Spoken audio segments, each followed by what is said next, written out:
Hi hello viewers, welcome back to our channel. Sun டிவியில் ரொம்ப ஃபேமஸாக ஓடிக்கூடிய ஒரு சீரியல் வந்து பார்த்தீங்கன்னா எதிர்நீச்சல் சீரியல் தான். இது பார்ட் 1லேயும் சரி பார்ட் 2லையும் சரி பயங்கரமாக பட்டையை கிளப்பிட்டுருக்கு. ஸோ இந்த நேரத்தில் வந்து பார்த்தீங்கன்னா நம்ம ஈஸ்வரி கேரக்டரில் வந்து கனிகா நடிச்சிருந்தாங்க இல்லையா, அவங்க வந்து சீரியல் விட்டு விலக போகிறாங்க அப்படின்ற மாதிரி ஒரு பக்கம் அனௌன்ஸ்மெண்ட் வந்திருக்கு.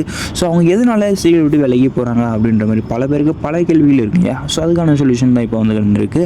அதாவது இவங்க சின்ன திரைக்கு வருவதற்கு முன்னே வெள்ளித்திரையில் பயங்கரமாக பட்டை கிளப்பிட்டு இருந்தாங்க. அது மட்டும் இல்லாமல் டப்பிங் ஒரு ஆர்டிஸ்டாகவும் நம்ம நிறைய படத்தில் வாய்ஸ்லாம் கொடுத்துருப்பாங்க, பார்த்துருப்போம், என்ஜாய் பண்ணியிருப்போம். ஸோ அப்படி இருந்தால் இவங்க சின்ன திரைக்குள்ளே திடீர்னு வந்து நடிப்பு மூலமாக மக்கள் மத்தியில் பல இல்லத்து அரசியலாகவே வாழ்ந்துட்டு வந்தாங்க, ஒரு குடும்பத்தில் இருக்கிற மாதிரி. ஸோ அப்படி இருந்தால் இவங்க அந்த சீரியலில் வந்து பார்த்திங்கன்னா நிறைய ரீப்ளேஸ்மெண்ட் வந்தது. ஆதிகனுக்கு ரீப்ளேஸ்மெண்ட்டு, அதுக்கடுத்து வந்து பார்த்திங்கன்னா ஹீரோனி கேரக்டருக்கும் அதே மாதிரி பார்த்திங்கன்னா ஜனனி கேரக்டருக்கும் ரீப்ளேஸ்மெண்ட் வந்துட்டு தான் இருந்தது. ஸோ இப்படி இருக்கிற நேரத்தில் இப்போ இவங்க சீரியல் விட்டு வெளியே போகிறாங்க அப்படின்ற மாதிரி இவங்களோட கேரக்டர் மொத்தமாக அந்த சீரியலில் க்ளோஸ் பண்ண போகிறாங்களா, இல்லை இவங்க வந்து பார்த்திங்கன்னா அந்த சீரியல் விட்டு வெளியே வரதுனால ரீப்ளேஸ்மெண்ட் பண்ண போகிறாங்களா அப்படின்ற மாதிரி பல கொஸ்டின்லாம் இருக்கும். ஸோ இவங்களோட அடுத்த ப்ராஜெக்ட் என்னவாக இருக்குன்னு சொல்லிட்டு பல பேருக்கு பல கேள்வி இல்லையா. அடுத்த ப்ராஜெக்ட் வேறு எதுவும் இல்லைங்க, பிக் பாஸ் சீசன் 9 தான் வரப்போகிறதா வந்து அஃபிஷியல் அனௌன்ஸ்மெண்ட் வந்திருக்கு. யாரெல்லாம் வந்து கனிகாவை நம்ம பிக் பாஸ் சீசன் 9 அவளோட வெயிட் பண்ணிட்டுருங்க பார்க்குறதுன்னு சொல்லிட்டு கமெண்ட் செக்ஷனில் சொல்லுங்கள் மக்களே.